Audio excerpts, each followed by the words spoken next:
I'd say you can do this because I'm doing it myself. It does require a lot of sacrifice, but you've got to be willing to deny immediate gratification for a future reward. You'll be in the position to help people when they're at their most vulnerable.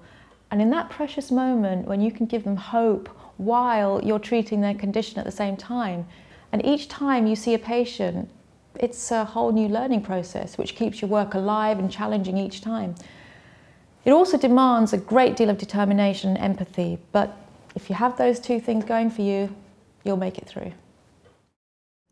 We need some good ideas and ways of raising the money. Oh, I have lots of ideas. Here we go.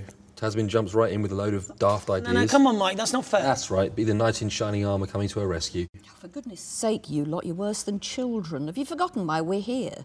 We need ideas to raise funds for the hospital. If I'm allowed to speak, I think a fun run would be a good idea because... Wow, that's original. Excuse me, Mike.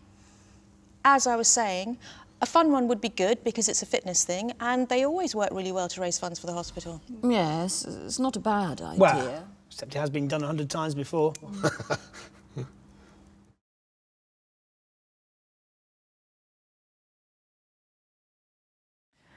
Wow. On the first day of class, I sat in the front row and I asked a question every time I didn't feel like I clearly understood the material. I just decided to put my ego on the shelf, and in all my classes I told my professors that I was going to keep asking questions every time I needed to understand something.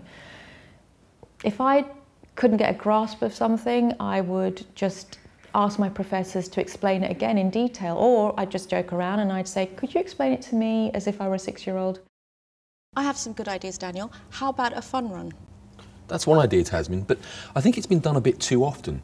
We need to think of something else. I know it's not the newest idea, but we could try something different. What are you suggesting, Tasmin? Well, we could have different prizes. For example, the person who gets around in the best fancy dress, the pair who go around the fastest with their feet tied together, you know, that sort of thing. I like it.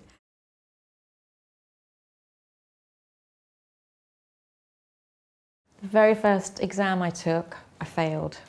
I was stunned and I just couldn't understand how it happened. I hadn't been messing around or anything. I was taking my studies very, very seriously. And I was walking home with one of my classmates and a close friend, you know, talking about how disappointed I was. And she put it all into context for me. She just said, look, this is just a small blemish and it'll fade quickly. Don't stop panicking. The next exam I took, I aced it. I got 94%. But I think the reason that this happened is because I didn't let the performance from my first exam affect me, and I just went in there with total confidence.